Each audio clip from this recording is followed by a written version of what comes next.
Primeiro assunto para comentário neste último jornal são nossos convidados.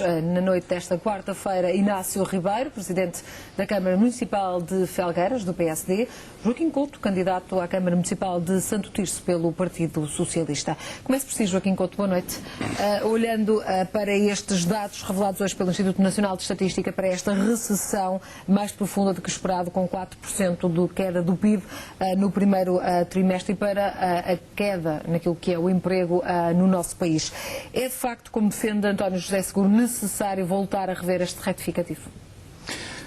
Parece evidente, pelos números publicados pelo Instituto Nacional de Estatística e até por outras organizações internacionais, como a OCDE, que já vieram a público demonstrar que as políticas seguidas por este governo não tiram o país da situação e, antes pelo contrário, têm agravado as previsões anteriores.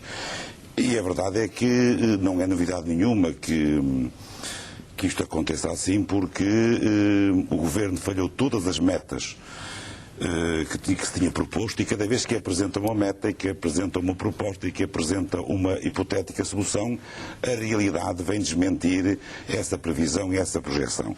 E o mesmo acontece com o orçamento retificativo. Ora, se no orçamento retificativo está prevista uma recessão para 2013 de cerca de 2,3%, e se já no primeiro trimestre de 2013 a recessão é de 4%, é quase infalível que chegaremos ao final do ano com uma recessão francamente superior àquela que o Governo terminou e, portanto, o orçamento retificativo que está agora em cima da mesa para ser discutido na próxima sexta-feira no Parlamento terá inexoravelmente de ser novamente retificado até ao final do ano.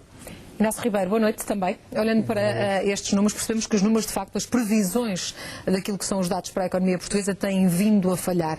É sinal de falhanço também nas políticas, na sua opinião? Se a conclusão for pelo falhanço, o falhanço já é, diria, monumental e já começou aqui há uns anos. Não é? Eu nunca me esqueço que aqui ainda há poucos anos se prometiam 150 mil empregos em pouco tempo e tivemos mais de 150 mil desempregos. E seguramente que não é um orçamento, muito menos retificativo, que corrige estruturalmente um problema e, sendo essa correção uma medida conjuntural. Se nos reportarmos de 83 a 20 anos, as medidas na altura foram tomadas até retroativamente, por quem hoje critica muito as medidas que estão a ser tomadas. O Dr. Mário Soares, na altura, assumiu, do ponto de vista fiscal, medidas retroativas, com uma implicação fiscal tremenda, coisas seriam impensáveis. Isto só para dizer que não são as medidas conjunturais, os PECs são o reflexo disso mesmo, foram medidas de curto prazo, de conjuntura, e aquilo a que hoje o Sr. Ministro da Economia apelou, é um compromisso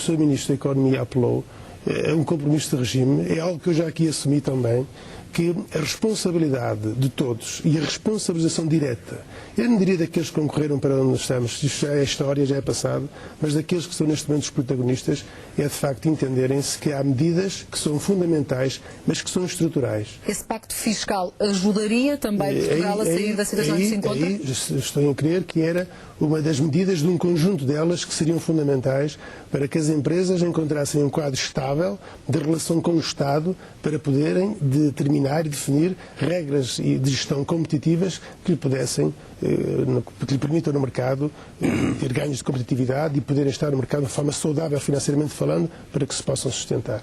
Este quadro fiscal não existindo, como dizia, um quadro fiscal competitivo e atraente do ponto de vista do investimento, não existindo, não vão ser com certeza medidas conjunturais de um PEC, de um retificativo, de um segundo retificativo, do que quer que seja, porque era fundamental aqui, em meu entendimento, que os dois partidos principais da governação nos últimos 35 anos se entendam quanto a algumas linhas fundamentais do destino que temos que dar estruturalmente às políticas económicas do nosso país. Nesta altura assinalam-se 2 anos desde que este governo está também em funções, Joaquim Couto. Olhando para estes 2 anos, olhamos estas previsões, mas olhamos também aquilo que são as políticas deste governo. Que balanço é que faz desses primeiros 2 anos? O balanço é francamente negativo, como todos os dados estatísticos apontam e a comunicação social tem feito eco fortemente dos falhanços sucessivos das metas apontadas por este Governo. E o espantoso disto é que, se nos lembramos, há 2 anos, e é muito pouco tempo, a quando da reprovação do PEC 4 por parte do PSD, que fez cair o Governo do PS, e com eleições antecipadas e que permitiu, portanto, que este Governo lá esteja, há 2 coisas que se passaram só 2 anos, mas que são exatamente ao contrário agora, pelos vistos que o PSD defende. Primeiro, nessa altura, há 2 anos, a culpa era totalmente toda do Partido Socialista que estava no Governo e não havia nenhuma influência por parte da crise internacional, dizia o PSD. Agora é ao contrário. Quer o Presidente da República, quer o PSD, diz que a culpa é essencialmente do exterior e que, coitadinho deste Governo, que está a ser suportado pelo Presidente da República, está na direção certa, dizem eles, mas a verdade é que, analisando estes 2 anos do Governo, nós estamos francamente piores do que estávamos há 2 anos atrás e, mais, o Governo faz sucessivos apelos, apresenta sucessivas medidas, sucessivos projetos, desde os milhares de euros para a economia, desde a política de crescimento que veio a reboque do Partido Socialista, desde as medidas fiscais agora apontadas pelo Ministro da Economia, mas a verdade é que ainda há dias o Primeiro-Ministro recusou uma reunião com o Partido Socialista. Como é que este Ministro, que já não tem credibilidade para apresentar essa proposta, mas mesmo que tivesse essa credibilidade, como é que a população em geral, o povo ou o Partido Socialista,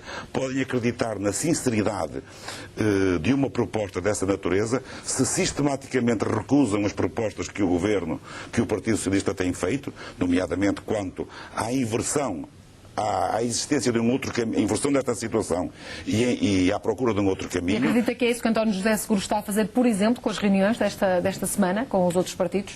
Faz parte desse percurso, portanto, há um caminho a percorrer. O Partido Socialista é uma alternativa ao Governo, tem de procurar parceiros, tem de procurar construir políticas que, quando for o Governo, mereçam o maior consenso possível e para que nós possamos sair desta situação. Mas deixe-me só acabar esta questão que é muito importante, que é o seguinte: o Partido Socialista, as organizações internacionais ligadas à economia, até ligadas ao memorando de entendimento, vêm dizendo, pelo menos parte delas, vêm dizendo que este caminho está errado. Estas políticas estão erradas, levam a recessão e à espiral de recessão.